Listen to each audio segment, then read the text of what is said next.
இப்போ குறிப்பாக தமிழ்நாடு பாஜகவை பற்றி நான் ஒரு அனுபவத்தை பேசணும்னு நினைக்கிறேன்.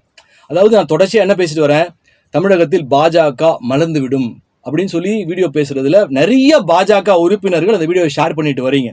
ஓகே, நல்ல விஷயம்தான். இப்போ எனக்கு பாஜகவில் எனக்கு சேரணும்னு ரொம்ப விருப்பம். எனக்கு தெய்வீக தந்தை நரேந்திர மோடி அவர்கள் எனக்கு ரொம்ப பிடிக்கும். அதாவது ஒரு கர்மிக்கா, ஒரு ஞான மார்க்கமா ஏதோ ஒரு சம்திங் கனெக்டட். அதுக்கு ஒரு உதாரணம் சொல்லணும்னா, சமீபமாக ஒரு 6 மாதம் முன்னாடி நான் ஒரு கடையில் போய் ஆனியன் போண்டா சாப்பிட்றேன்.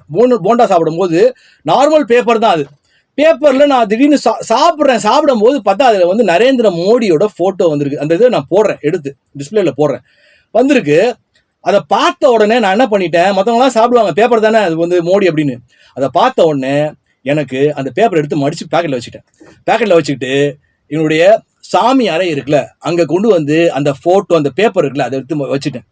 வைத்து விட்டு தினசரி நான் இறைவனை வணங்கும் போது அவரையும் எடுத்து நான் வணங்குவது என்னுடைய தினசரி ஒரு ஹேபிட். அது அந்த அளவுக்கு எனக்கு அவர் மீது மிகுந்த பற்று உண்டு. இப்போ நிறைய பேர் சொல்லுவாங்க அது மதவாத அரசியல், அது பாஜக மலராதுன்னு. ஒன்று சொல்கிறேன், பாஜக ஏன் மலராது அப்படின்னா, மலரதான் போகுது. 2026 மலரதான் போகுது. ஏன் மலரல அப்படின்னா, நான் என்னோட அனுபவத்தை சொல்லிடுறேன்.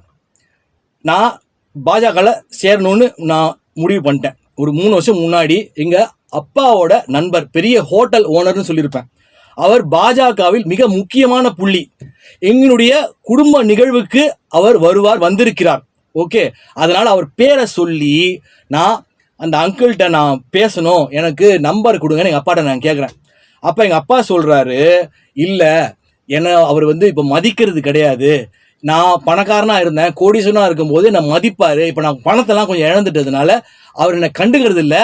அதனால் நீ அவர் நம்பர் வாங்கியும் வேஸ்ட்டு தான், அதனால் உனக்கு ரெஸ்பாண்ட் பண்ண மாட்டார் அப்படின்னு சொன்னோன்னே, சரி ஓகே எல்லாம் தெய்வீக செயல்பாடுன்னு சொல்லி நானும் சரி வேணான்னு சொல்லி விட்டுட்டேன்.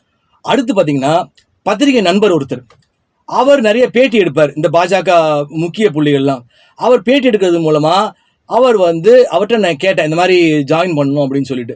அவர் ஒரு முக்கிய புள்ளி, அவரும் பாஜகவில் ஒரு முக்கிய புள்ளி, மிக முக்கிய புள்ளி. அவருடைய நம்பரை கொடுத்து நான் பேசிட்டேன், உங்களை சேர்ந்துக்க சொல்லிட்டாரு, நீங்கள் பேசுங்க அப்படின்னு சொல்லி நம்பரை கொடுத்துட்டாருங்க. ஓகே, நானும் அவருக்கு ஃபோன் பண்ணேன், இந்த மாதிரி சொன்னேன். அப்போ முதல் முறை ஃபோன் பண்ணும்போது அவர் சாப்பிட்டுட்டு இருக்கேன்னு சொன்னார். சரி ஓகே, நான் ஒரு ஈவினிங்காக சரி கால் பண்ணுறேன்னு சொல்லி விட்டுட்டேன். ஈவினிங் கால் பண்ணேன், அப்போது ஃபோன் எடுத்தார். நான் சொன்னேன் இன்னார் இந்த மாதிரி அப்படின்னு சொல்லி, நான் ஒரு எழுத்தாளர் பேச்சாளர் அப்படின்னு சொன்னேன். ஓகே, அவருக்கு புரிஞ்சிருச்சு, இப்போ நம்ம மீடியாவில் தானே அவருக்கு புரிஞ்சிருச்சு. ஓகே,